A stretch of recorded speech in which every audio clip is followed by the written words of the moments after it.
ಧರ್ಮಸ್ಥಳದ ವಿರುದ್ಧ ಅಪಪ್ರಚಾರ ಆಗ್ತಾ ಇದೆ, ಷಡ್ಯಂತ್ರಗಳಾಗ್ತಾ ಇದೆ ಅನ್ನೋ ವಿಚಾರ. ಇದಕ್ಕೆ ನಾನಾ ರೀತಿಯ ಖಂಡನೆಯನ್ನ ವ್ಯಕ್ತಪಡಿಸಲಾಗ್ತಾ ಇದೆ. ಈ ಸಂಬಂಧ ಇವತ್ತು ಧರ್ಮಸ್ಥಳದಲ್ಲಿ ಬಿಜೆಪಿಯಿಂದ ಧರ್ಮ ರಕ್ಷಣಾ ಸಮಾವೇಶವನ್ನ ಹಮ್ಮಿಕೊಳ್ಳಲಾಗಿದೆ. ಶ್ರೀ ಕ್ಷೇತ್ರದ ವಿರುದ್ಧ ಷಡ್ಯಂತ್ರ ಮಾಡಲಾಗಿದೆ, ಅಪಪ್ರಚಾರವನ್ನ ಮಾಡಲಾಗ್ತಾ ಇದೆ ಅಂತೇಳಿ ಬಿಜೆಪಿ ಧರ್ಮ ರಕ್ಷಣಾ ಸಮಾವೇಶವನ್ನ ಹಮ್ಮಿಕೊಂಡಿದೆ. ಧರ್ಮದ ಉಳಿವಿಗಾಗಿ ಕೇಸರಿ ಪಡೆಯ ಧರ್ಮ ರಕ್ಷಣಾ ಸಮಾವೇಶ ಇದು.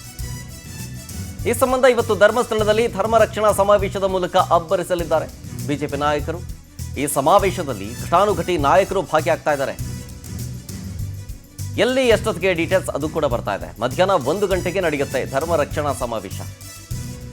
ಧರ್ಮಸ್ಥಳದ ವಿರುದ್ಧ ಷಡ್ಯಂತ್ರದ ಹಿಂದಿರೋರ ಬಯಲಿಗಿಳಿಬೇಕು ಅಂತ ಹೇಳಿ ಎನ್ಐಎ ತನಿಖೆಗೆ ಒತ್ತಾಯವನ್ನ ಮಾಡ್ತಾ ಇದ್ದಾರೆ. ಈ ಸಂಬಂಧ ಬೆಳಗ್ಗೆ 10 ಗಂಟೆ ಅಷ್ಟೊತ್ತಿಗೆ ಬಿಜೆಪಿ ನಾಯಕರಿಂದ ಮಂಜುನಾಥನ ಸ್ವಾಮಿಯ ದರ್ಶನ ಪಡೆಯಲಾಗುತ್ತೆ. ಅದಾದ ಮೇಲೆ ಧರ್ಮಾಧಿಕಾರಿ ವೀರೇಂದ್ರ ಹೆಗ್ಗಡೆ ಅವರ ಜೊತೆಗೆ ಸಮಾಲೋಚನೆಯನ್ನ ಮಾಡ್ತಾರೆ. ಅದಾದ ನಂತರ ವೇದಿಕೆ ಕಾರ್ಯಕ್ರಮಕ್ಕೆ ಹೋಗ್ತಾರೆ ಬಿಜೆಪಿಯ ನಾಯಕರು. ಇದು ಇವತ್ತು ಬಿಜೆಪಿಯ ಸಮಾವೇಶದ ಭಾಗವಾಗಿ ಈಗ ಆಲ್ರೆಡಿ ಅದರ ಬಗ್ಗೆ ಧರ್ಮಸ್ಥಳ ಚಲೋ ಅಂತೇಳಿ ಬ್ಯಾನರ್ಗಳನ್ನೆಲ್ಲ ಅಳವಡಿಸಲಾಗಿದೆ. ಜೊತೆಗೆ ವೇದಿಕೆಯೂ ಕೂಡ ಆಲ್ರೆಡಿ ಸಿದ್ಧ ಆಗಿದೆ. ಈ ಹಿಂದೆಯೇ ಒಂದು ಬಾರಿ ಭೇಟಿಯನ್ನು ಕೊಟ್ಟಿದ್ದರು BY ವಿಜಯೇಂದ್ರ ಅವರು. ಇದರ ಜೊತೆಗೆ ಈಗ ಮತ್ತೊಮ್ಮೆ ಧರ್ಮಸ್ಥಳಕ್ಕೆ ಭೇಟಿಯನ್ನು ಕೊಟ್ಟು ಮಂಜುನಾಥ ಸ್ವಾಮಿಯ ದರ್ಶನವನ್ನು ಪಡೆದು ವೀರೇಂದ್ರ ಹೆಗಡೆ ಅವರ ಜೊತೆಗೆ ಸಮಾಲೋಚನೆ ಮಾಡಿದ ಬಳಿಕ ವೇದಿಕೆಗೆ ತೆರಳಿ ಅಲ್ಲಿಂದ ಧರ್ಮದ ಪರವಾಗಿ ಜೊತೆಗೆ ಷಡ್ಯಂತ್ರದ ವಿರುದ್ಧ ಹೋರಾಟವನ್ನು ಹಮ್ಮಿಕೊಳ್ಳಲಾಗಿದೆ. ಡೀಟೇಲ್ಸ್ ಕೊಡ್ತಾರೆ ಇದ್ರ ಬಗ್ಗೆನೇ ನಮ್ಮ ಪ್ರತಿನಿಧಿ ರೂಪೇಶ್ ಬೈಂದೂರು ಲೈವ್ನಲ್ಲೇ ಇದ್ದಾರೆ. ರೂಪೇಶ್, ಇವತ್ತು ಬಿಜೆಪಿಯ ಸಮಾವೇಶ ಎಷ್ಟೊತ್ತಿಗೆ ಶುರುವಾಗುತ್ತೆ, ಯಾರ್ಯಾರು ಬರ್ತಾರೆ?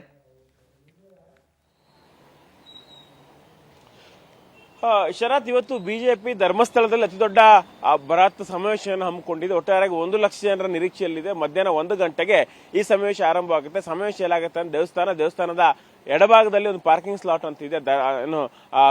ಇಲ್ಲಿಗ ಅನ್ನದಾನ ಛತ್ರ ಇದೆಯಲ್ಲ, ಅದರ ಪಕ್ಕದಲ್ಲೇ ಇರ್ತಕ್ಕಂಥ ಮೈದಾನದಲ್ಲಿ ಅಂದ್ರೆ ಪಾರ್ಕಿಂಗ್ ಸ್ಥಳದಲ್ಲಿ ಈ ಒಂದು ಸಮಾವೇಶವನ್ನು ಆಯೋಜನೆಗೊಳಿಸಲಾಗಿದೆ. ಪ್ರಮುಖವಾಗಿ ವಿಜೇಂದ್ರ ನೇತೃತ್ವ ಇರುತ್ತೆ. ಅದೇ ರೀತಿಯಾಗಿ ಕೇಂದ್ರ ಸಚಿವರಾಗಿರ್ತಕ್ಕಂಥ ಪ್ರಹ್ಲಾದ್ ಜೋಶಿ, ಶೋಭಾ ಕರಂದ್ಲಾಜೆ, ಕೋರ್ ಕಮಿಟಿ ಸದಸ್ಯರು, ಶಾಸಕರು, ಪರಿಷತ್ ಸದಸ್ಯರು ಎಲ್ಲರೂ ಕೂಡ ಈ ಒಂದು ಪರಿಷತ್ ಶಾಸಕರು ಕೂಡ ಭಾಗಿಯಾಗ್ತಾರೆ.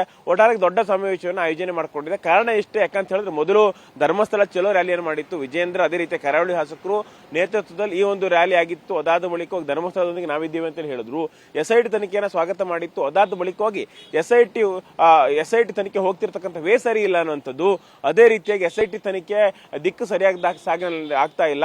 ಯಾಕಂತ ಹೇಳಿದ್ರೆ ಸಾಕಷ್ಟು ಅಪಪ್ರಚಾರ ಇವಾಗಲೂ ಕೂಡ ಆಗ್ತಾ ಇದೆ. ಅದಕ್ಕೆ ಕಡಿವಾಣ ಎಲ್ಲ ಹಾಕಿದ್ರಿ.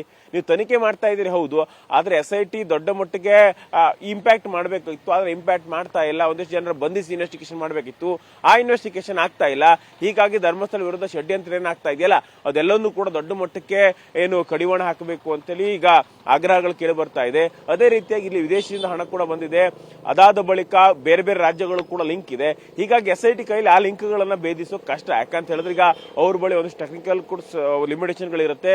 ಅದೇ ರೀತಿಯಾಗಿ ಮ್ಯಾನ್ ಫೋರ್ಸ್ ಲಿಮಿಟೇಷನ್ ಕೂಡ ಇರುತ್ತೆ. ಹೀಗಾಗಿ ರಾಷ್ಟ್ರದ ತನಿಖಾ ದಳವೇ ತನಿಖೆ ಮಾಡಬೇಕು. ಈಗ ತನಿಖೆ ಮಾಡಿದಾಗ ವಿದೇಶಗಳಿಂದ ಹಣ ಬಂದರೂ ಕೂಡ ಈಸಿಯಾಗಿ ವಿದೇಶಗಳಿಗೆ ಟ್ರಾವೆಲ್ ಮಾಡಿ ಅವ್ರನ್ನ ಪತ್ತೆ ಹಚ್ಚಬಹುದು. ಅದೇ ರೀತಿಯಾಗಿ ಬೇರೆ ರಾಜ್ಯ ಇರಬಹುದು ಅಥವಾ ಬೇರೆ ದೇಶಗಳಿಗೆ ಲಿಂಕ್ ಇದ್ದಾಗ ಅದು NIA ತನಿಖೆ ಆಗಬೇಕು ಅಂತೇಳಿ ಬಿಜೆಪಿ ಒತ್ತಾಯಿಸ್ತಾ ಇದೆ.